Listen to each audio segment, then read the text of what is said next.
With the first pick in the 2016 MCU draft, Team Captain America selects James Buchanan Barnes, aka the Winter Soldier. With the first pick in the 2016 MCU draft, Team Iron Man selects Colonel James Rhodes, aka War Machine. Team Captain America selects Sam Wilson, aka Team Iron Man selects Natasha Romanoff, aka Black Widow. Team Captain America selects Wanda Maximoff, aka Scarlet Witch. Team Iron Man selects Vision. Team Captain America selects Clint Barton, aka Hawkeye. Team Iron Man selects T'Challa, aka Black Panther. Team Captain America selects Scott Lang, aka Ant-Man. Team Iron Man selects Peter Parker, aka Spider-Man.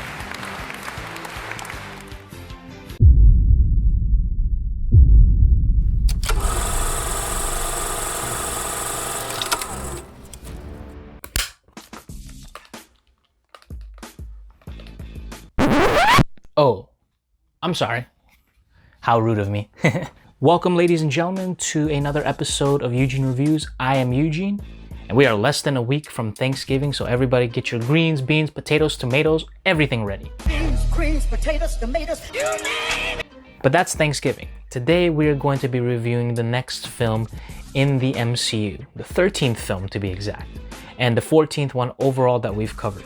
It is the third installment in the Captain America franchise, and it's none other than the 2016 box office blockbuster smash hit, Captain America Civil War.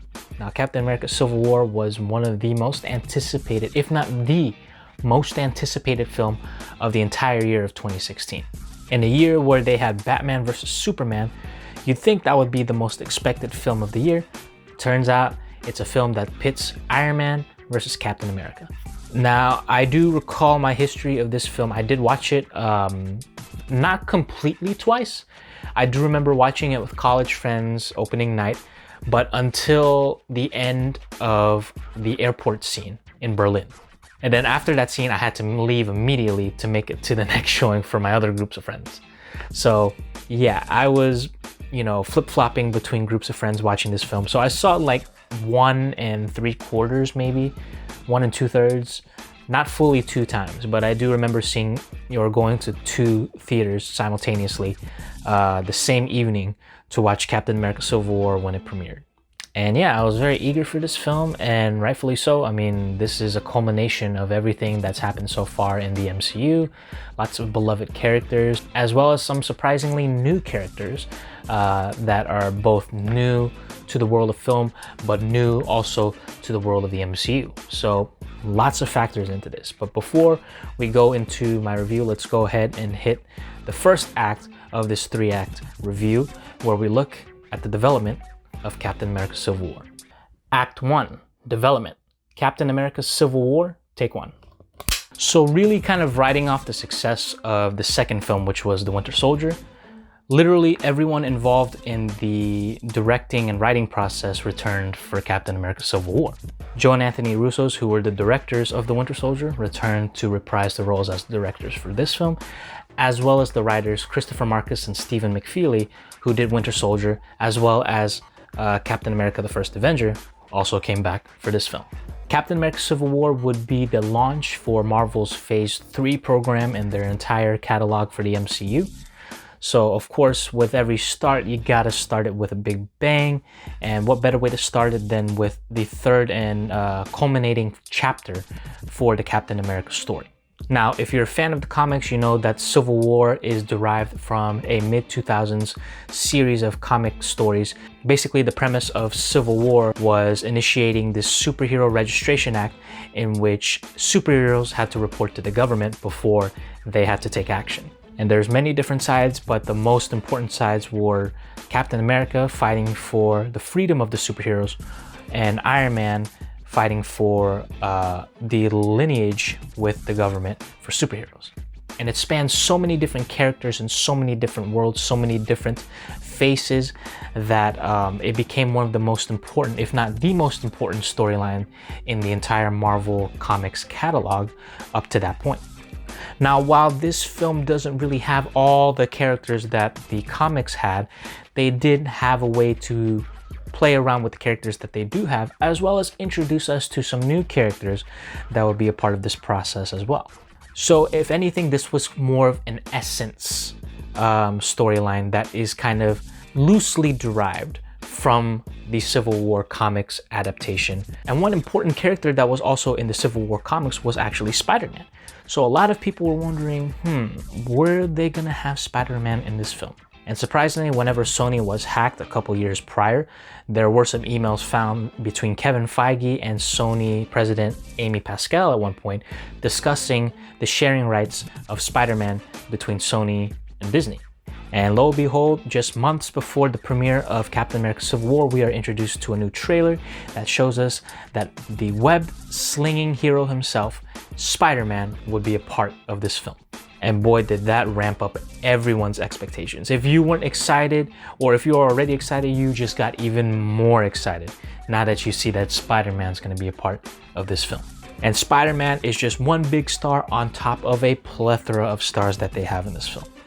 Of course, you've got Captain America, aka Chris Evans, reprising his role. Along the way, you've got, of course, Robert Downey Jr., who plays the role of Iron Man. And then you've got people reprising their roles, of course, Sebastian Stan playing Bucky, Anthony Mackie playing Falcon, Elizabeth Olsen playing Scarlet Witch, Paul Rudd playing Ant-Man, Jeremy Renner playing Hawkeye, Scarlett Johansson playing Wanda Maximoff, Black Widow, Vision being played by Paul Bettany, Don Cheadle reprising his role as War Machine, and of course the two new characters. Of course, I mentioned Spider-Man was a part of this project, played by Tom Holland, and then the introduction of another famed superhero, T'Challa, aka Black Panther, and it was played once again by the late great Chadwick Boseman. So a plethora of stars, not to mention, you know, Daniel Bruhl playing Zemo, the main villain in this film, not to mention Martin Freeman from Sherlock and the Hobbit trilogy playing a role in this film, not to mention William Hurt returning to play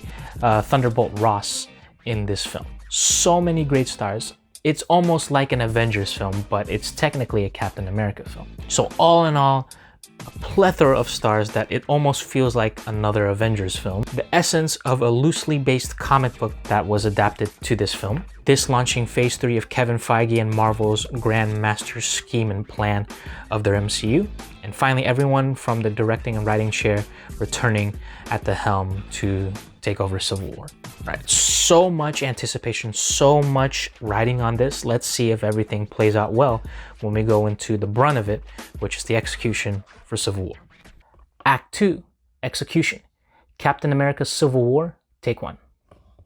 So right off the bat, with everything happening in this film, with all of the characters being showcased in this film, you would think this would overshadow it being Captain America film, and you would be wrong with this.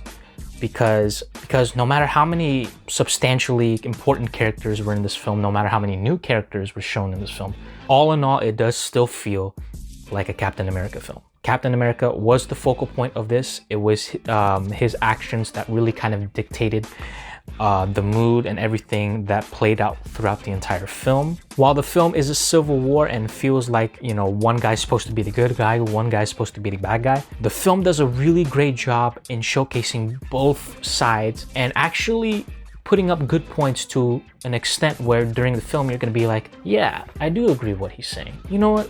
I do agree with what you're saying. All of them have key points. All of them have, you know, reasonable motives as to why they're picking the positions that they're in. So you don't really necessarily view Captain America or Iron Man as a good or bad guy. They're just standing up for what's right. The performances were on par. I think that anyone who was a part of this whole Civil War scheme and the teams and whatnot did a great job, all the way from Chris Evans all the way to the new characters like Tom Holland, who was a marvelous, no pun intended, a marvelous Spider-Man and marvelous Peter Parker. And you really see his youthful nature being portrayed in this film. And you know right off the bat, this guy is Peter Parker. Just like when you see Chadwick Boseman for the first time donning the outfit of Black Panther, donning the character of T'Challa, you know, like, yeah, this guy's gonna be T'Challa. This guy is our T'Challa. So everyone from top to bottom gave a grade A performance, a superb performance, and really kind of blended well in bouncing off one another when it comes to the dialogue, when it comes to the action, when it comes to the relationships between each of the characters. Everyone had a tremendous effort.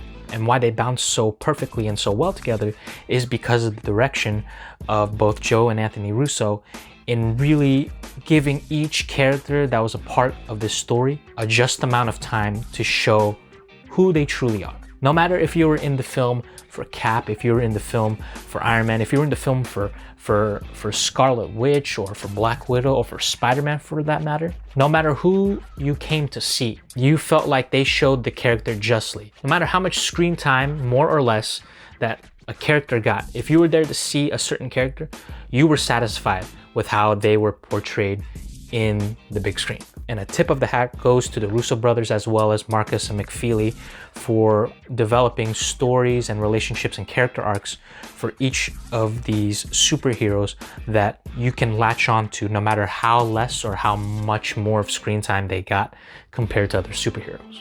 And I think every character had a good amount of time to showcase their character arc throughout this entire nearly 2.5 hour film. Of course, Captain America, because he's Captain America, great showcase. Even Ant-Man, Scott Lang, Paul Rudd, even showing him in this film, there is a real good, nice lighthearted purpose to his presence in the film. Once again, you can't have great heroes without having great villains, and the villain in this film, I will say, is very, very strategic. And I think it's very, very smart for the Russo brothers to come up with a villain that wasn't really strong, overpowering, or had an army and force that would outnumber members of the Avengers. This villain was psychologically evil. This villain planned and schemed this way to make the Avengers turn on themselves. And I'm paraphrasing when I say this, but when his character is being confronted by Cap, Bucky, and Iron Man, he mentions, an empire that's destroyed by its enemies can rebuild. But an empire that is destroyed from within, that's when they're lost. And when he shows the video of Winter Soldier killing Tony Stark's parents, that was the big tipping point and the big oh my god moment, to which I was saying, what the f***? Like, that is crazy. And my jaw still drops every time I see that scene or even think about that scene. It's that wonderful. And then of course to see Cap and Iron Man finally duking it out in the final climactic battle. It's both action-packed, but it's also perilous and just heart-drenching to know that these friends have turned each other and they've really left a damaged relationship. And finally, yes, I mentioned damaged relationship. Most films that deal with conflict always have some type of hope or some type of solace that would bind them back by the end of the film. By the end of this film, there's still a sense of damage within the group. There's no hope for this group. They fought each other like hell in Berlin, they're not friends anymore. You really feel a tension, a divide between the Avengers by the end of this film, and it really opens your mind up and makes you think, what's really gonna happen with this group? Of course, they gotta come back and fight the big baddie that's coming in the future, Thanos. But from the end of this film, you say to yourself, man, are they even gonna get back together? It's like seeing Axl Rose and Slash fight each other and say to yourself, damn, Guns N' Roses are never coming back. It was that big of a breakup. It was that heart-drenching. It was that messy of a breakup. All right, so with the plethora of stars and characters in this film, each one were showcased fully and correctly to a point where whoever was a fan for that character got a just amount of character arc for each person displayed. Great action, great drama, a very sophisticated and savvy and cerebrally manipulative villain in Zemo, played by Daniel Bruhl. Overall, no matter how much action and no matter how many characters were shown in this was essentially still a Captain America film. And finally leaving us a sense of damage within the team by the end of the film, and really leaving us wondering what the hell is going to happen with everybody on this team. Are they going to be in good cahoots whenever it comes to the big baddie coming to destroy the universe, or are they still going to be resentful for one another? Who knows? All right, with so much going on and so much, fanboying, let's go ahead and see what the response is, if it responded well from how big the movie was with Act 3. Act 3, response. Captain America Civil War, take 1. So a film this big has to initiate an even bigger response, and boy did it. On Rotten Tomatoes, it currently holds like a 90% certified fresh rating. It raked in over $1.15 billion worldwide. That was the highest box office total for the entire year of 2016. This would be the 4th time Disney and Marvel nabbed over $1 billion with an MCU film, with the first of course being The Avengers, then Iron Man 3, and then Avengers Age of Ultron. Opening weekend, the film raked in over $179 million. And generally amongst the pulse and the impression of the Marvel fan community, movie community, overall pop culture community, everyone does seem to like Civil War. Maybe you could say 9 out of 10 people would rate this film as a superb film. Generally liked, once again, by a bunch of people within the community. People put this atop their lists of one of their favorites and one of the best comic book films of all time, especially when you see a scene like the Berlin airport scene where heroes duke it out. It's things that you would see in a comic book that you never envisioned would happen in film. And it's just a true ode to comic books, and it's a true fan service, if anything. While they may be good or bad, this was definitely good for not only the sake of the MCU, but superhero films in general. It launches a new step and a new barrier for superhero films to uphold, and as well as a new ceiling to try to break through. So once again, $179 million opening weekend in the box office, building up to over $1.15 billion worldwide totally, making it the #1 film of 2016. Generally favorable reviews on Rotten Tomatoes, as well as from critics and fans alike. And this really kind of launching a new echelon of superhero films, with everything showcased from the airport scene, and this being a heightened scale film, especially starting the new phase for the MCU. All that being said, let's go ahead and hit my verdict for Captain America Civil War. I honestly didn't think that any other Captain America film would top Winter Soldier, but for me personally, I do think that Civil War overshadows the previous two. It might as well even overshadow a bunch of the other MCU films prior to it and even after it. Civil War may feel like another Avengers film, but overall it is a Captain America film. It really does make you question the allegiance that you have with certain characters. If you felt like Team Cap in the beginning of the film, you might flip-flop and say that you're Team Iron Man in the middle, and maybe even come back to Cap or stay with Iron Man by the end of the film. It makes you question, and it makes you kind of develop a conviction for each of their morals and each of their standpoints throughout the film. They all have great points, and they all have a means to be right, but it's just a matter of who's putting their foot forward and who's, making actions well known. And it's really, thought-provoking, and I do applaud, Marcus McFeely, the Russo brothers, for making a story such as this come to life, and really kind of upping the ante of what it means to display superheroes in this kind of light in film. The performances were top-notch.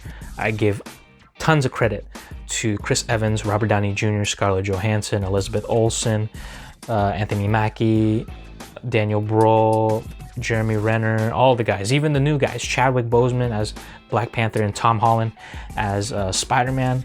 Everybody brings their A game in this film, and it's really, really mesmerizing to know that such a performance could be showcased by all of these characters at the same time. I really enjoyed the action. Once again, the twist in the film of showing Winter Soldier being responsible for the death of Tony Stark's mom and dad really was a gripping part of this film. Seeing Cap and Bucky fight Iron Man, as well as, the final showdown between Cap and Iron Man, it really is heart-wrenching. It's dramatic because you grow with these characters. And for them to fight, it really is heartbreaking. And to know that you leave the theater thinking like, man, there's no hope for them, that's a great way to not only end that film, but to further along the story. So kudos so much to really kind of elevating not only Captain America, but elevating superhero films as a whole with this. So I'm gonna go ahead and give Civil War a 10 out of 10. Yep, another perfect 10 out of 10. I know I've been doing that lately, but whatever. I'm thankful for this film. It's Thanksgiving and I'm thankful for this film. Once again, this is the 14th film that we've covered so far here on Eugene Reviews. I will have a list somewhere on the screen, wherever you see it. That's going to be my updated rankings for the MCU thus far. Once again, a disclaimer on the list. Just because it's either in the middle or the bottom of the list does not mean that these films are terrible. It just means the other MCU entries above it are a little or more better than those films. Every film on this list is great in their own way. It's unique and fascinating and has an identity of itself compared to any other film. And I really applaud each of the films so far that we've covered, as well as other films we will cover, for having their own identity and being separate at one point or another. But with that being said, with my list being showcased, that concludes another episode of Eugene Reviews. Thank you so much for tuning in. I would like to know what you guys think about the MCU thus far. What do you think about Captain America Civil War? Were you Team Iron Man? Were you Team Cap? Did you flip-flop throughout the film when it comes to your favorite or your allegiance or understanding of each of the characters? Let me know in the comments section below. Please like, share, subscribe. Please comment if you will. Any and all comments are welcome. Be sure to follow my Instagram channel at Eugene Reviews. You'll see links to my other reviews as well as, on YouTube. And you'll also see my top 5 recommendations for the month of November, just in time for the Thanksgiving weekend. I want to say thank you for tuning in, guys. It's been a pleasure making these. I hope once again that you're enjoying watching these as much as I'm enjoying doing these. Just as a reminder and alert, next week is Thanksgiving weekend. So unfortunately, I will not put out a new Eugene Reviews video for Thanksgiving week. I, along with you, need some rest. It's been a very, very, busy couple of weeks doing these videos, as well as life, taking over. But I'm gonna use that week to recover, to regenerate and recuperate, and have something ready by the beginning of December as we kick in to the holiday season of Christmas. So expect Christmas movies coming soon. Expect more MCU films to be covered soon. But case in point, expect more videos. I will be putting up something soon in regards to a schedule, so be on the lookout for that. But until then, hope everyone who's watching this, hope everyone around the world, you have a safe, social distanced, practiced as much as you can Thanksgiving weekend. Have fun with your family, your friends, and your loved ones. Eat all the food you can. Get those sweatpants ready. Get all them greens, beans, potatoes, tomatoes in your system. You name it! And get ready for the Black Friday shopping weekend if you are planning to do that. Once again, practice social distancing. We're not out of the woods yet. There's still a lot going on in regards to COVID. So be safe out there, wear a mask, wash your hands, practice social distancing, and we can get through this. So thank you once again. This has been another episode of Eugene Reviews. Have a very happy, safe, and fun Thanksgiving weekend. And I will see you guys in December for a brand new video for Eugene Reviews. And that is a wrap.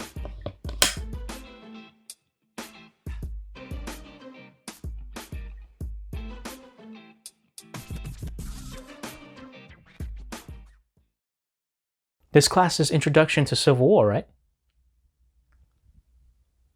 Oh, the American Civil War. That explains it. Right. I was assuming it was a different Civil War and grabbed the wrong textbook, unfortunately. Yeah, this is awkward.